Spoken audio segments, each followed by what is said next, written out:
नमस्कार दोस्तों, क्या आप चाहते हैं कि क्या मैं भी आईएएस बनूं, या आप आईएएस के बारे में जानना चाहते हैं? तो इसकी कंप्लीट जानकारी के लिए आप इस वीडियो को पूरा लास्ट तक देखें। इसमें हर चीज़ की जानकारी दी गई है, स्टार्टिंग से लेके फॉर्म भरने से लेके सिलेक्शन तक, और इसकी ढेर सारी सुविधाएं, सब कुछ दिया गया है। तो चलिए without wasting time let's started. UPSC civil services exam conduct कराता है और इसका नोटिफिकेशन फरवरी में आ जाता है, और इसको अप्लाई करने के लिए आपको 1 मंथ का टाइम मिलता है। तो लगभग 6 लाख लोग फेज़ 1 में एग्ज़ाम देते हैं। ये एग्ज़ाम 3 फेज़ का होता है। फेज़ 1 प्रिलिमिनरी एग्ज़ाम बोलते हैं इसको, फेज़ 2 मेंस एग्ज़ाम बोलते हैं, फेज़ 3 इंटरव्यू पर्सनालिटी टेस्ट बोला जाता है। तो फेज़ 1 है जो है प्रिलिमिनरी एग्ज़ाम, वो ऑब्जेक्टिव टाइप का होता है। इसमें मिनिमम क्वालिफाइंग मार्क्स आपको लाने होते हैं, इसके मार्क्स आगे काउंट नहीं होते हैं, और इसका रिजल्ट मई या जून में आ जाता है। फेज़ 2 जो कि डिस्क्रिप्टिव टाइप का एग्ज़ाम है, इसमें 9 टोटल सब्जेक्ट होते हैं, और इसमें आप 2 लैंग्वेज के पेपर होते हैं, और रिमेनिंग 7 जो हैं अदर हैं, उनकी डिटेल मैं आपको बताता हूँ। फेज़ 3 पर्सनालिटी टेस्ट इंटरव्यू होता है। तो ये बेसिकली 3 फेज़ का एग्ज़ाम है, और आगे इसकी हम डिटेल आपको पूरा बता रहा हूँ। तो इसके लिए एजुकेशन क्या चाहिए? एजुकेशन के लिए आपको मात्र ग्रेजुएट होना ज़रूरी है। इसमें फ़ायदा ये है कि आपको किसी भी स्पेशल सब्जेक्ट में ग्रेजुएट होना अनिवार्य नहीं है। सबसे अच्छी बात इसकी यही है। आप बीए, बीएससी, इंजीनियरिंग, एमबीबीएस कुछ भी हो सकते हैं, बट आप इसके लिए एलिजिबल हैं। और इसमें फाइनल ईयर में अपीयरिंग वाले भी अप्लाई कर सकते हैं जो फाइनल ईयर में हैं। और इसमें कोई भी ऐसा क्राइटेरिया नहीं है कि आपकी 80% मार्क्स हो, ओनली पास होना अनिवार्य है। तो इसके लिए एज जो है वो मिनिमम 21 ईयर्स रखी गई है। 1 अगस्त को 21 ईयर्स एज मिनिमम होनी चाहिए, और मैक्सिमम 32 होनी चाहिए। और इसकी category wise age and number of attempts इस प्रकार हैं। जो जनरल कैटेगरी के कैंडिडेट हैं उनको 6 अटैम्प्ट्स दिए गए हैं, मैक्सिमम 6 अटैम्प्ट्स ही वो दे सकते हैं, और उनको 32 ईयर्स का टाइम दिया गया है। 21 ईयर से 32 के बीच में अप्लाई कर सकते हैं। और SC/ST के लिए एज लिमिट है 37 years, means 32 + 5 years, and number of attempts की कोई लिमिट नहीं है। फॉर OBC 9 अटैम्प्ट्स हैं, 35 ईयर्स तक वो अपीयर कर सकते हैं, मीन्स 32 + 3 ईयर्स। और रिमेनिंग अदर लोगों को भी दिया गया है, जैसे up to maximum 3 years in the case of defence service personal, up to maximum 5 years in the case of ex serviceman, 10 year in case of blind वगैरह वगैरह। बाद में सैलरी की बात करें, मीन्स प्रमोशन एंड सैलरी से related detail, इसमें क्या होता है कि ऑलमोस्ट 8 ग्रेड दी हुई हैं इसके लिए, और इंक्लूड्स इसमें जो क्या क्या है, जूनियर ग्रेड से लेके कैबिनेट सेक्रेटरी, मतलब जूनियर ग्रेड जो SDM वगैरह से लेके, और कैबिनेट सेक्रेटरी जो प्राइम मिनिस्टर या किसी मिनिस्टर का सेक्रेटरी होता है, वहाँ तक का सैलरी डिटेल पूरा दिया गया है।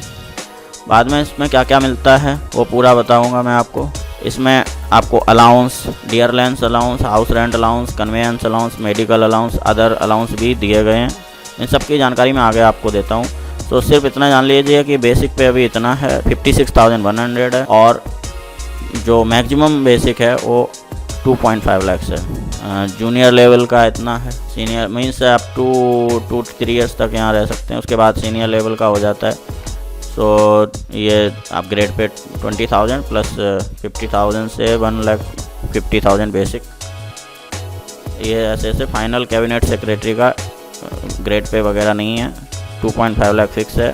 बाद में प्रीलिम्स एग्ज़ाम आता है फेज 1 का, जो मैं आपको बता रहा हूँ, उसमें जैसा कि मैंने बोला है कि 7 से 6 लाख लोग ऑलमोस्ट अप्लाई करते हैं और ऑलमोस्ट 5 लाख लोग बैठते हैं एग्ज़ाम में। उनमें से सिर्फ 15,000 लोगों को सेलेक्ट करना होता है। कितना बड़ा आप सोचिए, परसेंटेज कट हो जाता है लोगों का। सो एडवर्टाइज वैकेंसी 1000 आती हैं जनरली।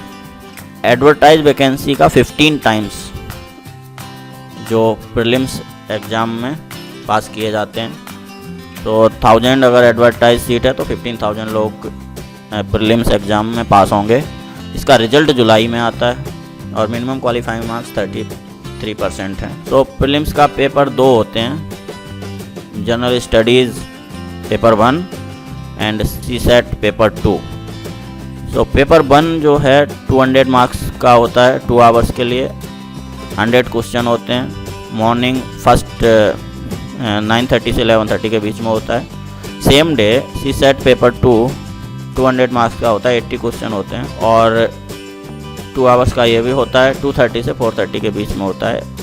इनमें नेगेटिव मार्किंग है वो 1/3 होती है। अभी प्रीलिम एग्ज़ाम का सिलेबस क्या है वो ये है, इंडियन पॉलिटी, ज्योग्राफी, हिस्ट्री वगैरह जो भी दिया गया है, environment, ecology, international relations associated with.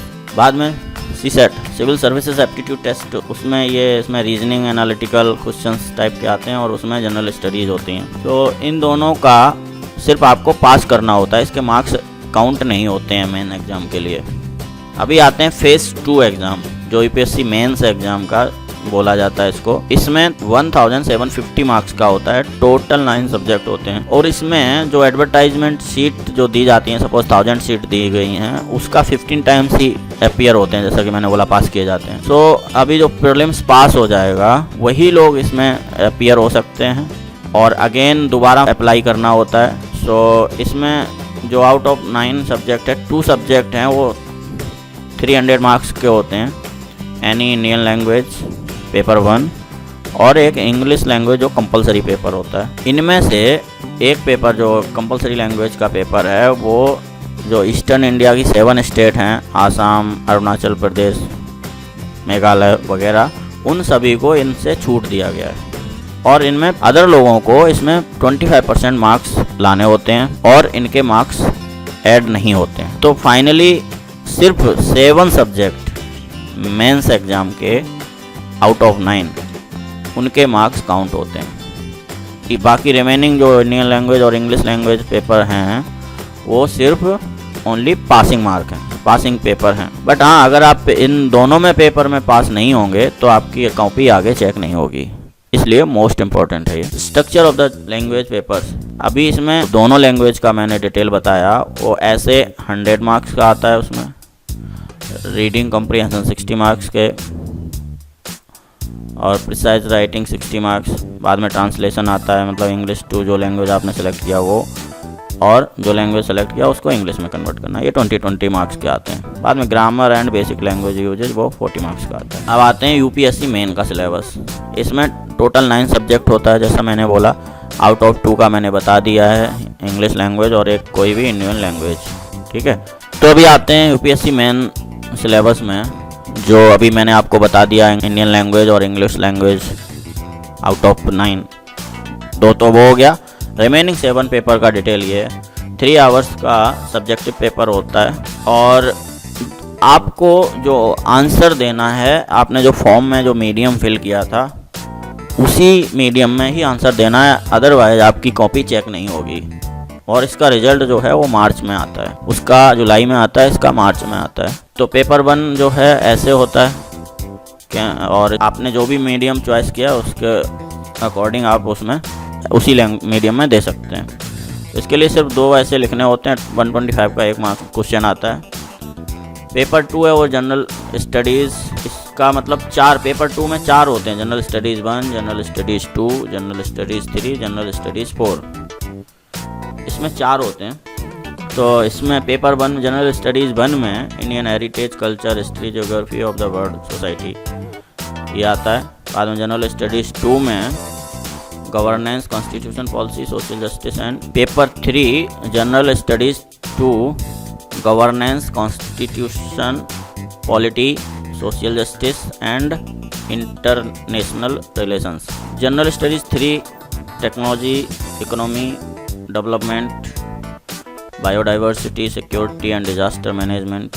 जो 4th पेपर है जनरल स्टडीज़ 4, इसमें एथिक्स, इंटीग्रिटी एंड एप्टीट्यूड ये आता है। तो ये चारों पेपर जो जनरल स्टडीज़ के हैं ये सभी 250 मार्क्स के होते हैं। टोटल 7 पेपर्स जो आपके हैं। बाद में 2 ऑप्शनल सब्जेक्ट आपको मिल जाते हैं जो ऑलमोस्ट 48 का ऑप्शनल सब्जेक्ट का लिस्ट है, उसमें से सेलेक्ट करने होते हैं। फेज़ 3 में इसको पर्सनालिटी टेस्ट भी बोला जाता है, इंटरव्यू होता है। बेसिकली इसमें आपका जो आपने डिटेल दी है उसी से रिलेटेड पूछा जाता है, और नॉलेज के बारे में आप तो ऑलरेडी पास हो चुके होते हैं। सो यहाँ पे सिर्फ आपका personality and mental ability check की जाती है। मीन्स आप किस सिचुएशन में कैसा डिसीजन ले पाएंगे, और वो सब चेक करने के लिए ये इंटरव्यू होता है। और ये 275 मार्क्स का होता है। इंटरव्यू में सिर्फ 2.5 टाइम्स ऑफ एडवर्टाइज्ड सीट का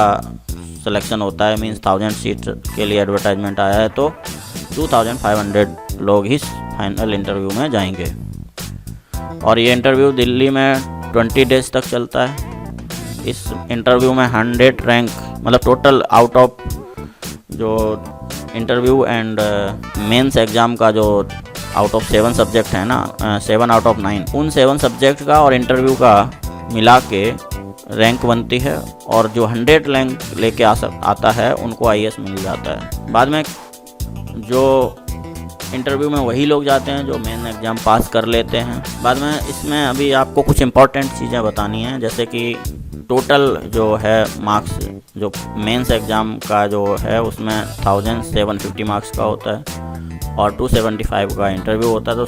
तो टोटल मिला के 2025 मार्क्स का पूरा मार्क्स बेस पे मेरिट बनती है। सो इसमें जो दिया है मतलब इम्पोर्टेंट नोट्स है। फॉर्म फिल करने के टाइम पे आपको अपनी मैंने बोला था कि अपनी मीडियम को पहले ही सेलेक्ट करना है। उसी मीडियम जो आपने फिल किया था मीडियम, उसी मीडियम में ही आपको लिखना है पेपर, अदरवाइज आपकी कॉपी चेक नहीं की जाएगी। और आपको अपना स्टेट्स और अपना रैंक, सर्विस रैंक जो जैसे IAS IPS इस टाइप का जो रैंक है वो आपको सेलेक्ट करना होता है, प्रेफरेंसेस।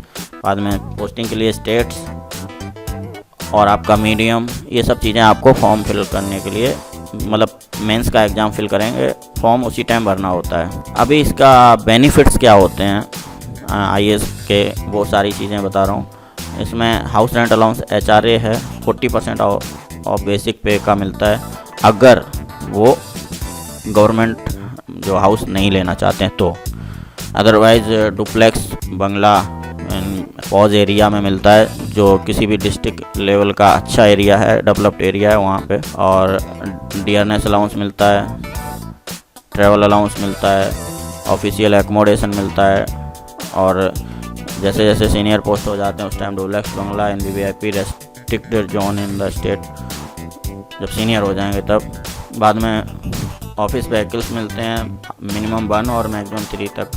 सिक्योरिटी गार्ड मिलते हैं 1 से 3 तक। बाद में आपको इलेक्ट्रिसिटी, फ़ोन बिल्स ये सभी फ्री है।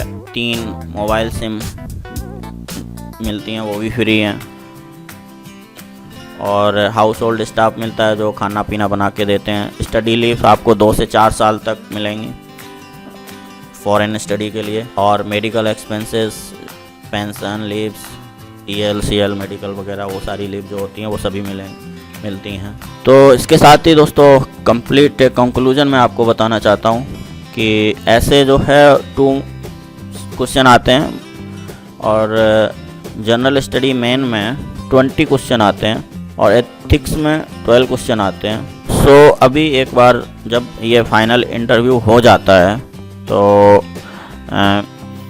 जो पैनल रहता है इंटरव्यू कमेटी का वो फाइनल एक report ministry of personal affairs को भेज देता है और इनका फाइनल लिस्ट जो है इंटरव्यू रिजल्ट है पब्लिश हो जाता है। अब इनके अधिकारों और बेनिफिट्स की बातें तो हो चुकी हैं, लेकिन अदर देन जो अनऑफिशियल बेनिफिट्स भी होते हैं, जैसे बड़े बड़े और फंक्शनों में इनवाइट किया जाता है ये सब अनऑफिशियल चीज़ें हैं। पावर तो बहुत होती है, जैसे जैसे आप स्टेट मतलब डिस्ट्रिक्ट के कमिश्नर या डिस्ट्रिक्ट मजिस्ट्रेट हो जाएंगे तो पूरा पुलिस प्रशासन आप डिस्ट्रिक्ट मजिस्ट्रेट के अंडर आ जाता है, और अपना सिक्योरिटी अरेंजमेंट है वे अपनी चॉइस से तैयार कर सकते हैं। वैसे मिनिमम 1 से 3 सिक्योरिटी गार्ड मिलते हैं। Light bill, electricity bill, landline और 3 सिम, ये सब चीज़ें मिलती हैं। अगर फॉरेन ट्रिप पे जाना है या अदर ट्रिप के लिए जाना है तो गेस्ट हाउस, गवर्नमेंट का गेस्ट हाउस है, बहुत कंसेशन रेट पे मिलते हैं। घर पे खाना के लिए,